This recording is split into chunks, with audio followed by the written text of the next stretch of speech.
Bueno, buenas tardes a todos y todas. Gracias a Traficantes por abrir este espacio. Gracias a Irretiemble por organizar esta actividad. A CGT, a Ecologistas y a Baladre por contribuir en esta organización de este encuentro. Lamento, Tatiana, desilusionarte, pero no soy historiador. Ay, no, ¿y por qué lo ponen en el ahí? No soy académico, no soy universitario. Tengo otras deformaciones, pero no es. Vale, bueno, igual de las puntas todo, ¿eh? Bueno, a ver. Me gustaría hablar un ratito, pero no mucho, para tener tiempo para intercambiar, discutir, criticar, preguntar, decir lo que sea. Bueno, Andrés Manuel López Obrador gana las elecciones, como todos sabemos, 30 millones de votos, una mayoría absoluta, no solo de votos, sino en las instituciones principales, Parlamento, etc. Y sobre todo, y esto es lo más importante, con una enorme expectativa de toda la sociedad mexicana, que es natural y es lógica porque México viene de una eterna generación de gobiernos muy reaccionarios. Yo creo que desde la masacre de Tlatelolco en el año 68, cuando el gobierno de Díaz Ordaz y Echeverría, hasta ahora han sido gobiernos, si es que se puede decir, cada vez peores. El de Peña Nieto fue un desastre. El de Calderón, que inició la guerra contra las drogas, fue un desastre. Y tenemos una sociedad que sufre 200.000 asesinados en esta guerra contra las drogas, en poco más de una década, 40.000 desaparecidos. Y me gusta insistir en esto, en democracia. O sea, no son desaparecidos en dictadura, como estamos acostumbrados en el cono sur de Sudamérica, sino en plena democracia o en un sistema electoral. Porque una de las características que tiene el modelo actual, el extractivismo, es que tenemos un sistema electoral, se puede elegir, pero no hay democracia. Lo más importante no se puede elegir, que es el modelo de sociedad y el modelo económico. Entonces, el triunfo de Manuel López Obrador se produce en esta situación en la cual la guerra de despojo contra los pueblos ha cumplido buena parte de su ciclo y la expectativa lógica, insisto, de buena parte de la población es que haya un cambio. Primero quiero decir que esto que entendemos por extractivismo y que algunos intelectuales como David Harvey definen como acumulación por desposesión o acumulación por despojo o acumulación por robo, ¿verdad? Que consiste en despejar territorios para convertir la naturaleza en mercancías, ¿verdad? Mercantilizar la vida. Bueno, ese modelo económico existe en toda América Latina y en buena parte del mundo, incluso en el Estado español, bajo otras formas. Es un modelo que tuvo dos fases, básicamente.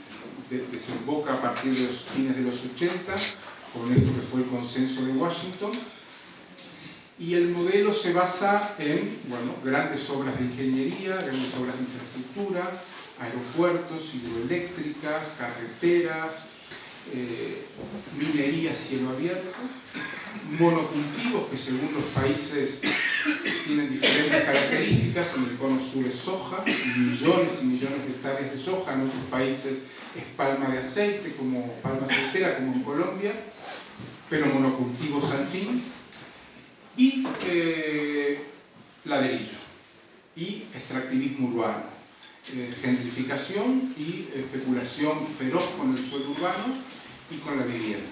Entonces es un complejo de actividades de acumulación, no solo rurales, sino también urbanas.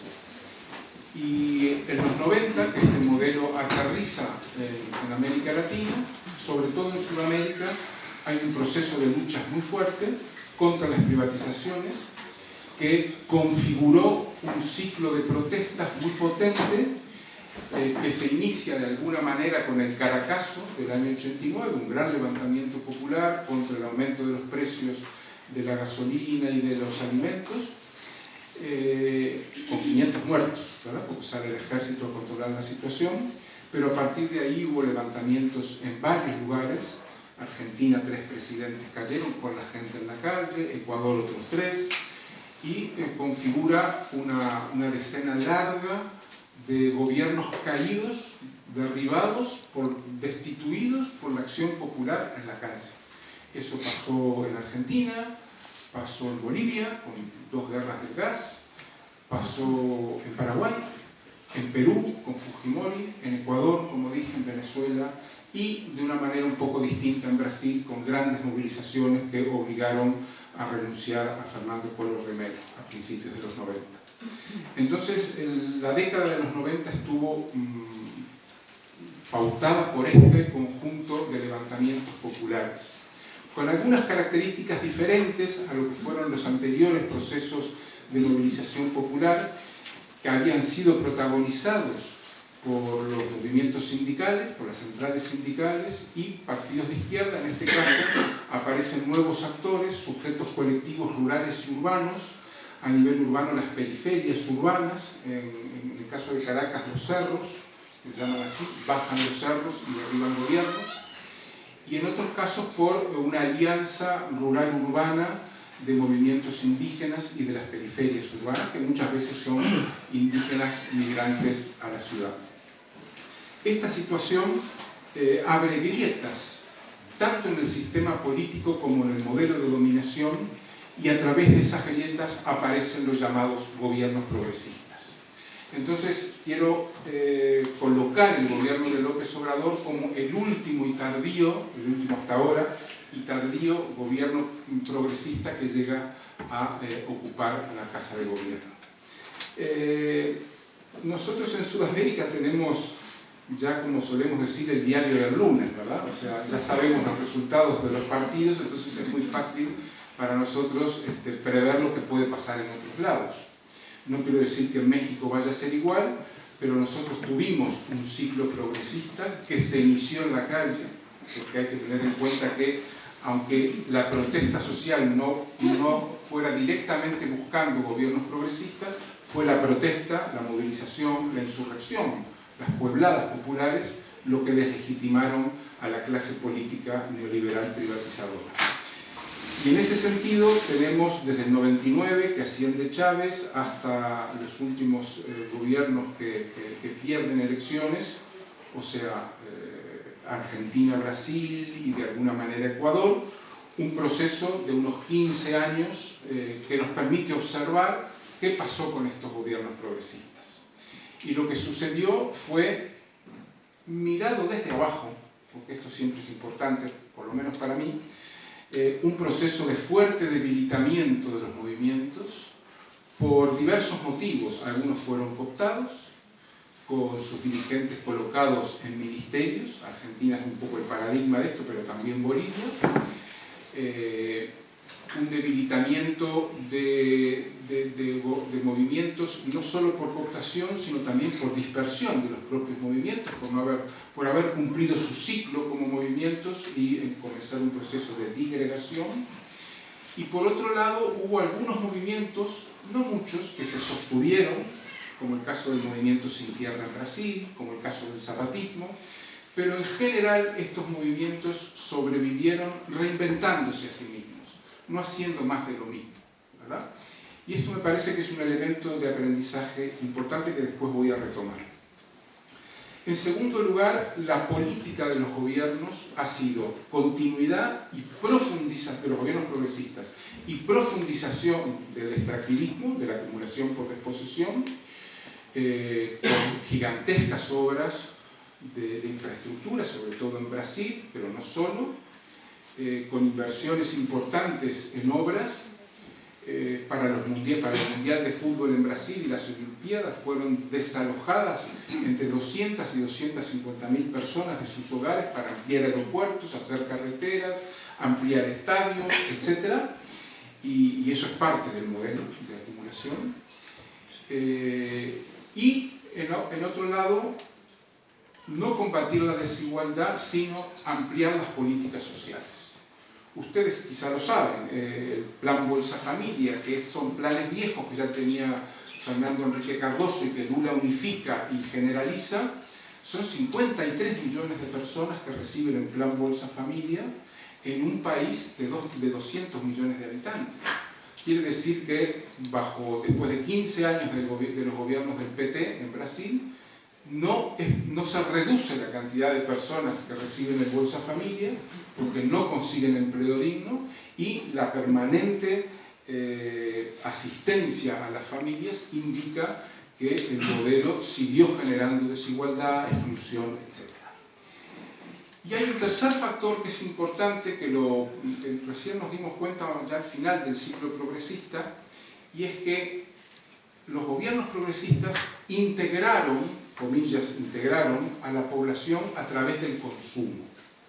Y esto me parece un hecho grave, porque se generó un ciclo virtuoso que duró pocos años, pero duró, en el cual el aumento del salario real, del salario mínimo, que fue importante, sobre todo en Brasil y Argentina muy importante, en Bolivia también, los planes sociales, como los que mencioné, en Argentina la AUH, la Asignación Universal por Hijo, permitieron mejorar la situación, la renta, los ingresos de los sectores populares sin modificar su lugar estructural.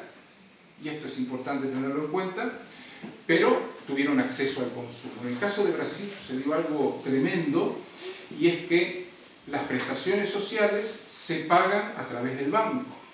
Se bancarizan las prestaciones sociales, grandes beneficiados los bancos. Bajo los gobiernos de Lula, la banca brasileña tuvo las mayores ganancias de su historia. Pero a su vez, con esa tarjeta con la que sacan el dinero del cajero o del banco, pueden comprar, y comprar a plazo. Entonces el endeudamiento de la familia, que cuando llega Lula es del 20%, termina el gobierno de Dilma con más del 50% de endeudamiento. Y eso nos está indicando una brutal expansión del consumo y la fragilización de las economías populares, ¿verdad? Y eso generó al principio un gran movimiento de la economía, pero en cierto momento eso se agota, y el progresismo tenía dos caminos: o seguir poniendo parches, como son los planes Bolsa Familia, los planes asistenciales, o hacer cambios estructurales, hacer reforma agraria, hacer reforma urbana, no reformas revolucionarias, pero reformas democráticas mínimas, o una reforma de la renta, del impuesto a la renta, ¿verdad? Brasil es el país donde menos tributan los ricos, ¿verdad? Una imposición regresiva en el tema de los impuestos que pagan, y entonces, bueno, se generó un cuello de botella. La población percibió después de la crisis del 2008 que la situación empeoraba, y comenzaron a protestar, a generarse un ciclo de protestas importante. Yo creo que los nuevos movimientos, los movimientos de nuevo tipo, empiezan claramente en junio de 2013 en Brasil, en una situación compleja porque empieza un pequeño movimiento que se llama Movimiento Pase Libre, reclamando por el aumento de la tarifa del transporte demencial en Brasil. Es muchísimo más cara que en Europa, con salarios mucho menores, y la calidad del transporte es pésima. La gente viaja 4 o 5 horas tomando 2, 3, 4 autobuses apretadísimos, amasados, como dicen los brasileños, llegan a sus casas en una situación realmente deplorable, mientras la ciudad de São Paulo es la que tiene más helipuertos y helicópteros del mundo. En São Paulo hay 300 helipuertos. Entonces eso revela un poco el diferente acceso a la ciudad que tienen las élites y los sectores populares. Bueno, hubo una fuerte represión, como saben, a estas manifestaciones de 10, 15, 20.000 personas, y la gente salió en respuesta a la calle. Salieron 20 millones de personas en 350 ciudades de Brasil, y sucedió que la izquierda estaba domesticada, los movimientos estaban totalmente en otra, abandonaron los territorios de la pobreza. Incluso movimientos de nuevo tipo, como los sin tierra, los sin techo en Brasil, que son bien importantes, se vieron desbordados por esa situación, el gobierno retrocedió paralizado, envió la policía militar y ante ese vacío que se generó en la calle, la derecha lo aprovecha y se mete en las movilizaciones, ya en la parte final de las movilizaciones, del mediados de junio para adelante. Y ahí comienza a reactivarse las nuevas derechas. Yo creo que el ciclo progresista comenzó con el activismo popular en la calle y se fue terminando con el activismo popular en la calle, pero ya contra los gobiernos. Hubo movilizaciones en Argentina importantes a partir del 2010 con la ocupación del Parque Indoamericano en diciembre del 2010, y ahí es donde el gobierno responde con la asignación universal por hijo, una huida hacia adelante. Movilizaciones muy importantes en Ecuador, como el paro, creo que fue agosto de 2015, que es duramente reprimido por el gobierno de Correa. La gente empieza a protestar bajo los gobiernos progresistas y ahí el ciclo empieza a cerrarse, empieza a tallar una nueva derecha, una derecha que no es la vieja de tradición, familia y propiedad, o sea, la vieja oligarquía de la tierra en América Latina, sino una nueva derecha en donde tienen un peso muy fuerte las iglesias pentecostales, las milicias paramilitares. Brasil y Colombia son dos casos típicos donde milicias, narcos y evangélicos trabajan juntos. Hay una alianza narco-evangélica en Brasil muy potente que se teje en las cárceles. Lo cuento porque es muy increíble. Las parroquias en las cárceles se cerraron, la Iglesia Católica y las comunidades eclesiales de base abandonaron sus trabajos y sus territorios, y rápidamente los evangélicos dicen, bueno, nos dejan abrir, bueno, y se instalaron en las cárceles, y ahí comenzaron a tejer una alianza con los narcos, pentecostales y narcos, y milicias y paramilitares. Esto es de una fuerza enorme, y esa está la base social, es la base social de Bolsonaro, de Duque en Colombia y de otros gobiernos que van. Bueno, y habría que hablar de Venezuela, pero no voy a hablar, que es un caso muy particular, con un desgaste muy fuerte del chavismo en el poder, un desgaste por acoso exterior y por incapacidad de gestionar la economía, la sociedad, el poder de una manera mínimamente democrática. Entonces lo que tenemos es que a partir del 2013-14 el ciclo progresista empieza a cerrarse en América Latina, queda el gobierno de Maduro, el gobierno de Evo Morales, que cometió un error más que garrafal, en 2015 quería reelegirse por tercera vez, convoca un plebiscito, un referendo, para que la población vote que sí, que Evo se puede presentar por tercera vez, lo pierde Evo y igual se presenta. Estamos en un lío ahí tremendo. El gobierno de Uruguay, que no es muy progresista, porque es todo muy tibio, pero bueno, puede colar como gobierno progresista. Y después hay un gobierno en Centroamérica que se llama sandinista, pero que bueno, no voy a hablar de eso, no. Estamos todos a llorar aquí. Sí, en esta situación de fuerte avance de las derechas, no solo derechas políticas, y eso quiero hacer énfasis, sino derechas sociales, derechas con peso en la sociedad, gana Andrés Manuel López Obrador, y es una luz de esperanza para muchos mexicanos. Mucho menos para el resto de Sudamérica y de América Latina, que ya había, bueno, y está el caso de El Salvador, que tampoco voy a hablar de él, pero bueno, todos los gobiernos progresistas están en una situación, los pocos que quedan, muy compleja. El triunfo de López Obrador, con 30 millones de votos, generó mucha expectativa, pero una expectativa compleja, digamos. ¿Por qué? Porque López Obrador nunca ocultó cuáles eran sus proyectos de gobierno, ¿verdad? Nunca lo ocultó, siempre dijo, voy a hacer el Tren Maya, voy a hacer el tren de Morelos que acaban de votar, la termoeléctrica, voy a hacer el corredor transísmico que une los dos istmos, o sea, los dos océanos, todo para acelerar la circulación de mercancías, parte de este modelo de acumulación por despojo, y además para llegar a zonas como el Tren Maya, a caballo del turismo, incrementando el turismo, pero además llegando a zonas donde hay riquezas naturales muy importantes que pueden ser extraídas y transportadas en el Tren Maya. López Obrador bueno, ya ustedes saben, fue alcalde de la Ciudad de México, fue el mayor aliado de Slim, que es el mayor potentado de México y uno de los mayores del mundo. Le entregó el casco antiguo de la ciudad y lo gentrificó de forma impresionante. Está bastante bonito, quiero decir, la verdad, el centro de México, pero sacaron a los vendedores ambulantes y todo eso, y hay zonas donde hay comercios de Mac y de Zara y no sé qué, no sé cuánto, pero bueno, tiene ese antecedente.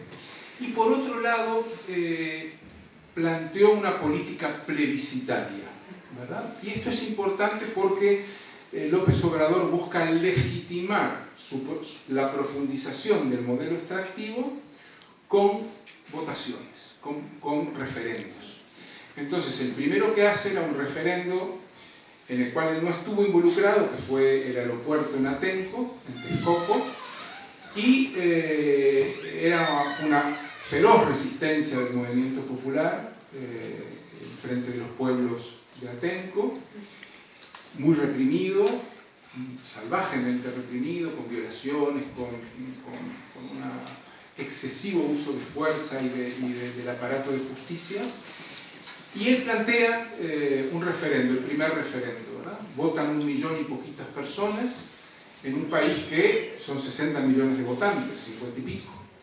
O sea, votó muy poca gente, pero fue suficiente para legitimar que ese aeropuerto no se construya. Él no quería que se construyera y ofreció otras alternativas que están en marcha ahora. Y, comillas, amenaza ante cada oposición popular que hay a un proyecto con convocar un referendo, convocó un segundo referendo en el cual incluyó, entre otros, un referendo bastante problemático que tuvo menos votación, pero que no llegó al millón, donde metía el Tren Maya en una papeleta que había que marcar, pero también metía subsidios a los estudiantes, a los jubilados, o sea, cosas que nadie puede votar en contra, y entre ellos el Tren Maya. Yo estuve el día ese y todos mis amigos revolucionarios y radicales fueron a votar y no votaron el Tren Maya, pero me sorprendió que fueran a votar, ¿no? No los zapatistas, pero sí otra gente de izquierda. Es una votación totalmente informal, son mesas que se ponen en la calle, normalmente a la salida de los metros, son mercados, y el que quiere vota y el que no quiere no vota. Entonces vota muy poca gente, ¿verdad? Vota comparativamente de lo que es el censo del país. López Obrador tuvo 30 millones y en el segundo referendo votó un poco menos de 1 millón, pero le da una legitimidad para encarar y decir, bueno, el Tren Maya ya se va a construir. Acá hay un juego, a mi modo de ver, perverso, que es, por un lado, convoco a la población a que vote, aunque voten 4, y no son referendos vinculantes, pero no aplico el artículo 169 de la OIT, o sea, no se consulta a los pueblos afectados. Entonces, con esta trampa se evita aplicar el artículo 169. Entonces, es un juego pseudo-democrático, ¿verdad? Porque lo que la ley obliga a consultar no se hace, pero se hace este juego de poner urnas en la calle sin ningún control. Ellos dicen que votó 1 millón y que tantos votaron tal cosa y tantos tal otra, pero no hay ninguna fiscalización, por supuesto, ni de la Corte Electoral. Ni de la... Aquí adelante hay alguna silla libre, si alguien quiere. ¿Acá? Yo tengo una silla libre. Aquí adelante hay varias. Sí, porque eres muy mal. Te veo mal. Pues mejor. Sí, te veo bien. Y entonces, en esas estamos. El último fue en la zona de Puebla, Morelos, que votó muy poca gente, 50 y pico de mil. No era una convocatoria nacional, sino regional. Y en esos días matan a un dirigente, a Samir, a un importante dirigente de la resistencia, aparte miembro del Consejo Nacional Indígena, aliado, o sea, parte del movimiento zapatista.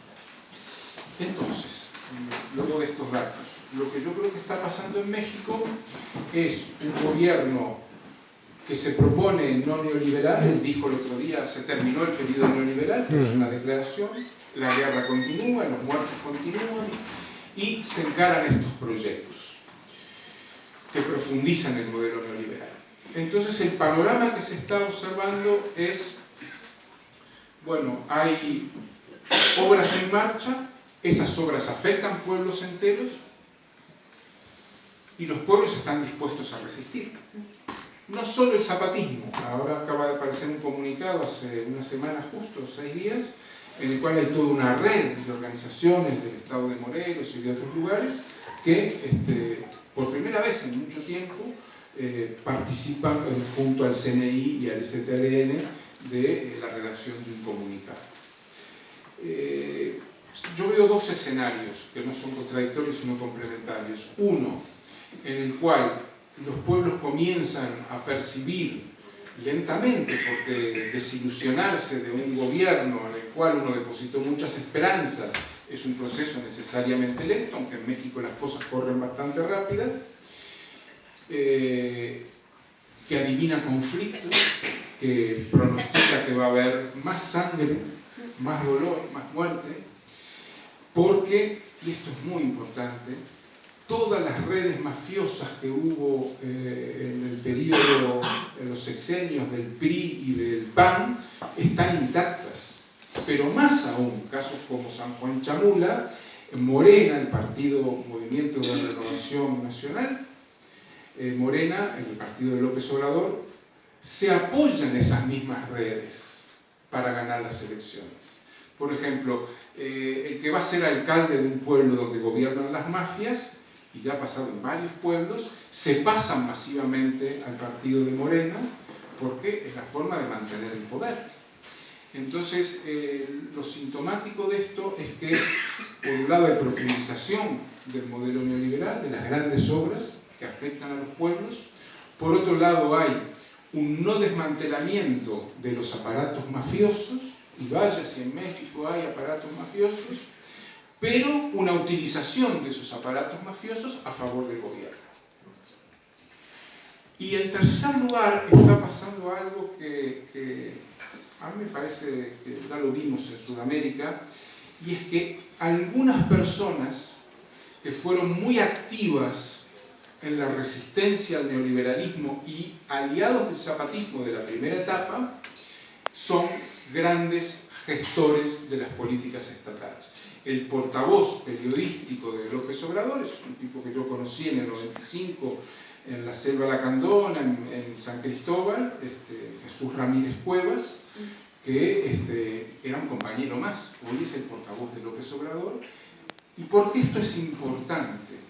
Porque una de las características de los gobiernos progresistas, y ustedes podrán trasladarlo al Estado español, es que al conocer profundamente la realidad de los pueblos organizados y de los movimientos que resisten, tienen el mecanismo, dominan el mecanismo para hacer daño y desarticular. Eso pasó en Brasil, pasó muchísimo en Argentina, dirigentes de muchos movimientos piqueteros se incrustaron en ministerios, en subsecretarías, y cuando no les daban lo que querían, volvían al movimiento a protestar y después les daban otras subsecretarías. Fue un desastre. Y ese desastre está pasando en México, y esos saberes del trabajo territorial que ellos llevan a los gobiernos tienen una enorme capacidad de hacer daño. Ustedes se imaginan por qué. Porque conocen desde adentro los movimientos. No solo saben quiénes son sus líderes, su forma de operar, cómo se reúnen. Entonces utilizan eso, pero en el sentido contrario de los intereses de los movimientos. Aquí adelante hay lugar. Es mi anuncio. Perdón. Lo voy a decir una vez más porque ya queda una sola silla, pero bueno. El otro escenario, no problema, es el que configura el zapatismo y los movimientos. El zapatismo, desde hace ya unos años, tomó una decisión estratégica que conocemos poco y que va a contrapelo de la experiencia emancipatoria del siglo XX, y es decir, bueno, nosotros tenemos armas, pero no le apostamos a la guerra. Las tenemos para usarlas en lugar hay... Ah, no, mi vocación de portero es muy corta. No lo voy a poder cumplir, por lo menos en esta vida. El zapatismo decidió salirse de la lógica que practicaron los bolcheviques, los maoístas, los revolucionarios triunfantes en todas las revoluciones, y es no hacer la guerra para aniquilar al enemigo. La lectura es muy simple y tiene que ver con esta lógica de no queremos tomar el poder. Si hacemos la guerra para aniquilar al enemigo, terminamos convirtiéndonos en ese aparato que triunfa, pero que tiene una verticalidad y una estructura que ya es un obstáculo para transitar a lo nuevo, ¿verdad? Lo que ha sucedido, caso bolcheviques, es que en la guerra civil crean un ejército, el Ejército Rojo, que para ganar meten... ¿Saben cuántos oficiales del zar metió Trotsky y Lenin en el Ejército Rojo para ganar la guerra? Nada más que 30.000. Entonces construimos un aparato que ganamos, pero que luego se convierte en un obstáculo para el siguiente paso, que es transformar la sociedad. Su lectura es, vamos a enfrentar el extractivismo, pero en masa, pueblos movilizados, sin usar las armas, porque esto es una guerra del poder contra nosotros, pero nosotros no respondemos con guerra. Cuando matan al maestro Galeano hay un hermoso comunicado, el último que firma su comandante Marcos, cuando se muere, en el que dice, ellos destruyen, nosotros construimos. Es una lógica distinta a la que conocimos en otros procesos de la tabula rasa, de limpiar la mesa para empezar a construir desde cero. Esto sería un debate para hacer un seminario de un mes, ¿verdad? O de un año, porque va, insisto, a contrapelo de toda la experiencia emancipatoria. Por eso Pablo González Casanova, que es un viejo de más de 90 años, sociólogo muy conocido en América Latina, zapatista, dice, ellos hacen la síntesis y sacan las conclusiones de los fracasos de otras revoluciones, para no repetir lo mismo. Y de hecho construyen otra sociedad antes que destruir el poder, el Estado y construir, o sea, es un proceso totalmente distinto. Pero lo que quiero enfatizar para terminar y empezar a conversar es lo siguiente. El concepto de acumulación por desposesión o por despojo, David Harvey, un concepto muy válido, elaborado en el norte del mundo, en lo que Fanon diría la zona del ser, ¿verdad? En el sur, en la zona del no ser, lo vivimos como una guerra. Por eso a ese modelo le llaman Cuarta Guerra Mundial. Y esa guerra es una guerra de despojo, una guerra para despejar territorios y permitir el acceso a los bienes comunes para convertirlos en mercaderías. No es una guerra entre estados, como fueron todas, es cuarta porque la tercera guerra sería la Guerra Fría, digo yo, originalmente. Y en este proceso ellos ven la guerra, ven el proceso de Cuarta Guerra Mundial y bueno, ¿y cómo enfrentamos esta guerra? Bueno, esta guerra no la va a enfrentar un aparato como el del STLN, que aunque sea un ejército diferente, es un ejército, sino que lo van a enfrentar los pueblos. Y nosotros vamos a apoyar a los pueblos. Nuestra tarea es esa, no sustituir a los pueblos, que es un poco la experiencia histórica. Y aquí hay un dato más que me parece muy interesante. Dos cosas más. Un dato más es cuando hay una huelga de maestros muy masiva en Tuxtla Gutiérrez, la capital del estado de Chiapas, hace 3 años, me parece que fue, 2 o 3 años, los zapatistas mandaron muchos alimentos, tortillas, camiones enteros de alimentos, y dijo Moisés, dice, pero querían que fuéramos a pelear por ellos, algunos. Dice, el que piensa así no entendió nada. Nosotros no vamos a pelear por otros. Quizá pueda parecer un poco egoísta, pero la lógica que está detrás de eso es esta. Nosotros no queremos gobernar a nadie. Queremos inducir, apoyar, fomentar que los pueblos se autogobiernen. Los pueblos, los barrios, las ciudades se autogobiernen.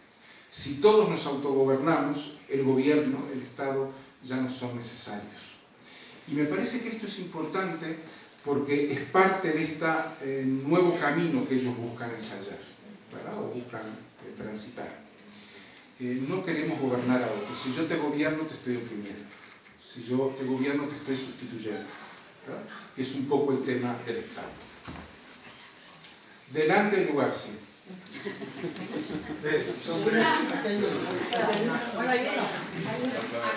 Uno adelante.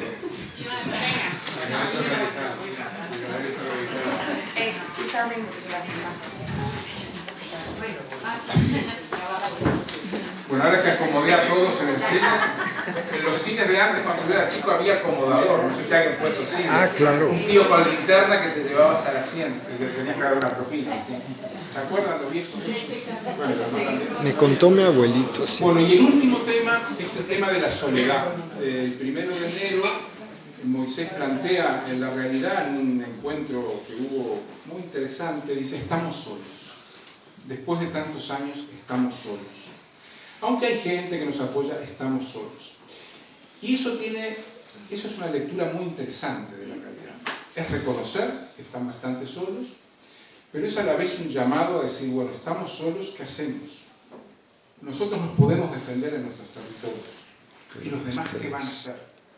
Afortunadamente yo veo que empieza a tejerse a partir de lo de Samir una red que ya es el CNI, pero es muy chico el CNI, el Congreso Nacional Indígena, que abarca todo México, pero empiezan a tejer una red. Yo creo que el que se teja una red, no anti-López Obrador, una red contra la acumulación por despojo, contra las grandes obras, es un tema central. Y es un tema central porque los zapatistas van a intentar frenar el Tren Maya, capaz que lo consiguen, irán 10, 20.000, 5.000 los que puedan ir a frenarlo y acamparán en las vías del tren y lo conseguirán o no, y habrá muertos o no, ojalá que no, pero ellos ya saben cómo van a actuar. Pero ¿cómo van a actuar los mexicanos? Y le apuestan a eso, a que se vaya tejiendo una red de resistencia al modelo. Y ahí que López Obrador elija, porque es una resistencia, insisto, y en cada comunicado, contra las grandes obras, contra el modelo de despojo, no contra el gobierno, que son dos cosas distintas. Y bueno, luego el gobierno elegirá de qué lado se pone.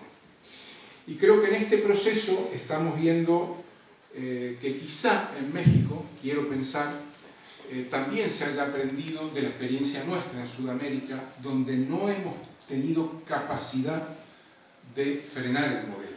Hay algunas experiencias exitosas que se ha frenado una mina en Andalgalá o una mina de Barrick Gold en Esquel, en varios lugares de Chile, Argentina, en Perú, varias minas varios emprendimientos mineros se han frenado, sobre todo Conga en Cajamarca, se han frenado por la acción popular. Pero el modelo en su conjunto siguió avanzando. Y siempre es más fácil que avance a caballo de las izquierdas o de los progresismos que de la mano de los neoliberales. Lula realizó una obra faraónica que se llama Belomonte, que es una represa, la segunda o tercera represa del mundo. Si pueden entrar y ver el país de México, del país de Brasil, Eliane Brum, una periodista muy buena de allá, hicieron un video, una película sobre esta obra faraónica, que la intentó hacer la dictadura militar en los 60 y no pudo por la oposición indígena. Sin embargo, Lula la hace. Es una obra delirante, que para que tengan una idea, hay un río que se llama el río Xingu, que hace una vuelta, un bucle de 100 kilómetros, se llama la vuelta grande del río Xingu, y entonces ellos cortaron el río, y todos los que vivían ahí, pescadores, ribereños, gente que quedaron sin, porque el río, esa parte de la vuelta grande se secó. Esa obra que no pudo hacer la dictadura militar, la hizo Lula, ¿verdad? Y Vilma. Y entonces el Tren Maya, el Transísmico, son proyectos viejos que los gobiernos del PRI, Peña Nieto, con todos sus paramilitares, no pudieron. Exactamente. Y ahora parecería que el gobierno de López Obrador podría llegar a ser. Entonces me parece que si algo se aprendió de esta experiencia nuestra de Sudamérica, yo siempre digo, tenemos gobiernos ultraderechistas, pero porque le hemos alfombrado el camino a los gobiernos. Aquí tienes una silla delante de todos. Y se empeñaron en ser portero. No me hacen caso. Ah, muy bien. Al final estamos por la autogestión, ¿verdad? Simplemente es un aviso. si aprendimos algo de la experiencia de Sudamérica, alguna gente pregunta, cuando termine López Obrador, que le quedan 5 años y poco, ¿vendrá la ultraderecha? No sabemos, pero la ultraderecha está ahí en México, es el PRI, y ha gobernado 60 años y sabe muy bien lo que es gobernar. Entonces, me olvido de una cosa. En México hay una organización campesina que se llama Antorcha. Antorcha Campesina. Dios Es mío. una organización paramilitar campesina con una fuerza impresionante que está creciendo. Y está creciendo en los pueblos es tipo Sendero Luminoso. ¿Se acuerdan de Sendero Luminoso? Que era una cosa así, bueno, no es lo mismo que Sendero, pero tiene esa lógica de imposición vertical en los territorios. Violentos, muy Entonces, cuidado, violentos. porque después de los progresismos pueden venir los Bolsonaro, los Macri y compañía. Y si algo se aprendió, posiblemente, ojalá los pueblos estén forzando a López Obrador a moderarse y a no ser tan agresivo en su política de acumulación por despojo Cuarta Guerra Mundial. Muchas gracias.